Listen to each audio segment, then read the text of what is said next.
ലോക്സഭയ്ക്കൊപ്പം 4 നിയമസഭാ തിരഞ്ഞെടുപ്പും പ്രഖ്യാപിച്ച് തിരഞ്ഞെടുപ്പ് കമ്മീഷൻ. അരുണാചൽ പ്രദേശ്, സിക്കിം, ഒഡീഷ, ആന്ധ്രാപ്രദേശ് എന്നീ സംസ്ഥാനങ്ങളിലേക്കാണ് ലോക്സഭയ്ക്കൊപ്പം നിയമസഭാ തിരഞ്ഞെടുപ്പും നടക്കുക. വിവിധ സംസ്ഥാനങ്ങളിലെ 26 നിയമസഭാ മണ്ഡലങ്ങളിലേക്കുള്ള ഉപതെരഞ്ഞെടുപ്പുകളും ലോക്സഭാ തിരഞ്ഞെടുപ്പിനൊപ്പം നടത്തും.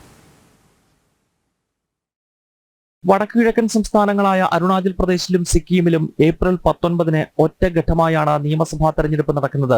ആന്ധ്രാപ്രദേശിൽ മെയ് 13-ന് വോട്ടെടുപ്പ്. ഒഡീഷയിൽ 4 ഘട്ടമായി പോളിംഗ് നടക്കും. First phase would be on 18th April and date of poll would be 13th May.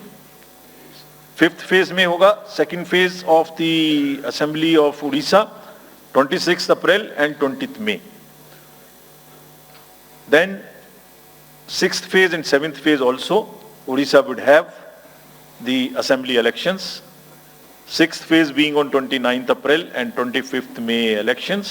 അരുണാചലിൽ 2016 മുതൽ പെമാ ഖണ്ഡുവിന്റെ നേതൃത്വത്തിലുള്ള BJP ആണ് ഭരണത്തിൽ. സിക്കിമിൽ പ്രേം സിംഗ് തമാങ്ങിന്റെ നേതൃത്വത്തിൽ സിക്കിം ക്രാന്തികാരി മോർച്ച BJP സർക്കാർ. ഒഡീഷയിൽ കഴിഞ്ഞ 24 വർഷമായി ബിജു ജനതാദൾ നേതാവ് നവീൻ പട്നായിക്കാണ് മുഖ്യമന്ത്രി. ആന്ധ്രാപ്രദേശിൽ ജഗൻമോഹൻ റെഡ്ഡിയുടെ നേതൃത്വത്തിലുള്ള YSR കോൺഗ്രസും. അതേസമയം ജമ്മു കശ്മീരിൽ ലോക്സഭാ തെരഞ്ഞെടുപ്പിന് ശേഷം നിയമസഭാ തെരഞ്ഞെടുപ്പ് നടത്തുമെന്നും മുഖ്യ തെരഞ്ഞെടുപ്പ് കമ്മീഷണർ രാജീവ് കുമാർ അറിയിച്ചു. ജനം, ഡൽഹി.